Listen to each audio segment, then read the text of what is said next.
Oh.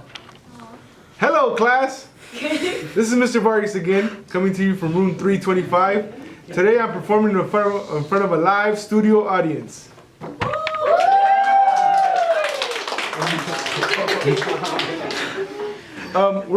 Today's video is going to be a demonstration on how to load your roll of film into a tank to process it or to develop it so you get some negatives. So the first thing we're going to do is we're going to talk about the first step, which is gathering all your materials.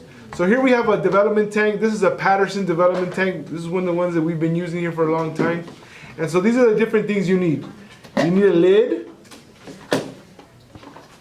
You need a funnel lid. Looks like a funnel. You need your reels. Even if I'm going to do one roll of film on these double tanks, I want to use 2 reels. And then you need a spool, very important, and you need your development tank. And you want to inspect the development tank and make sure that there are no cracks or no breaks or anything, because if there's a light leak, it's going to get into your film. The light will get into your film.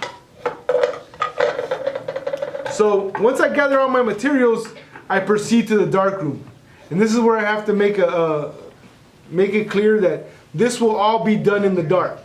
This is just a demonstration of what we do, but it will all be done in complete 100% darkness. So I don't want people thinking that, oh, I can just close my eyes and I can. No, you do it in the dark. So this is just for demonstration purposes. So when we go to the dark, what I do is I line up my materials in order. There's a table back there, and I line up everything in order because I want to be able to just kind of touch everything and see and have it ready to go. I don't want to be searching for objects in the dark. That make sense? Okay. So these are our reels, and we're going to go through and we're going to talk about these in more depth in a minute. Here's my roll of film. I'm also going to need a can opener. This is just what we use is just a basic can opener, and then you'll need a pair of scissors. So we're going to go ahead and get started.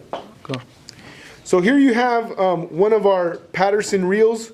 We use these plastic reels, and one of the biggest problems that I've run into is that people break these because they don't know how to open and close them correctly. So I want you to notice there's some ball bearings in here. Hopefully you can see those and they're in focus. Those ball bearings are very important because they ensure that the film winds in there properly. So in order to open these, we line up the ball bearings. Here we have the opening, the entrance where the film will go in. And then all I do is I grab one side, I grab the other, and when they turn, they kind of lock. So what I want to do is I want to grab this side, grab the other side, and I want to turn my left side back and my right side forward. Takes a little bit of strength. It cracks open, and I just slide it open really easily. You see that? Everything's nice and smooth, nice and easy. Now I'm going to combine them again. I line them up again. You see how these are lined up? I line them up. I just turn one forward. It slides in, and I click it back. Does that make sense? Okay. So that's how you open and close the reels. The next thing we're going to do, we're in the dark room. We turn off the lights. We close the door. We cover the bottom. Here's our roll of film. Once the lights are off, we're gonna get our can opener. We're gonna put our can opener on the roll of film, and we're gonna pop it open like a jarrito soda. Right? You gotta kind of find it. They don't have a really good edge sometimes. So sometimes you gotta get in there and really kind of peel it off. So you peel this off, put it down. Here's the bottom of the spool. You push it out. You take out your roll of film, and here's your roll of film. And then you find the leader. This is called the leader. And what you're going to do is you're going to cut this straight. So we just kind of grab the film from the edges. We don't want to touch the film a lot. We locate our scissors, and we're just going to cut this open. Cut it flat. There we go. You cut it flat. I switch it over to my dominant hand. I get the film ready, and then I locate my reel. Here's my reel. And what I do in the dark is I put my 2 fingers here. I find my index and my middle finger. and then I insert the film into the reel. You see that? Now the ball bearings sometimes want to stop it, so I usually give it a little pull right here. Once it's past those ball bearings, you just kind of drop the film this way, and then you just reel it in.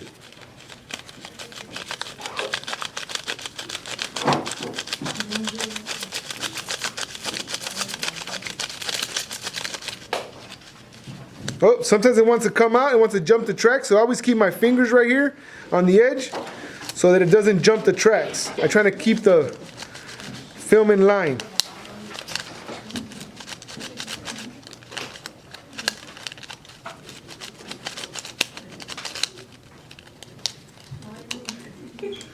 Don't panic, don't get nervous. I know it's dark, but you should be okay. Just keep winding it in and trying to keep it inside the tracks. After practice, you'll get the hang of it. You'll do this rather quickly.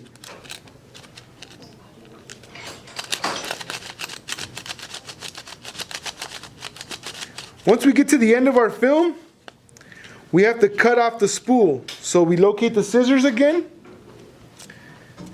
and we just cut the spool. Let it just fall because it's going to dart. You don't worry about it. And then you just kind of give it another, and then there it is. Now you locate your tank. Here's your tank. You put the film into the tank through the spool. And if you have another roll of film, you repeat. If not, you get an empty reel and you put it inside. Then you put your funnel lid on top, and you have to turn it till it clicks. Hear it. Listen. Shh. Quiet. You hear that? You flip it over, you test it and make sure it's not going to fall out, and then you're good to go. Well, you can cut it. So there you have it, kids. Your film's been loaded. You can now turn on the lights. You can proceed to the sink area for development, but you've just loaded your first roll of film. You should feel pretty good about yourself. It's probably one of the scariest things we do in here. Remember to test it carefully so it doesn't fall out.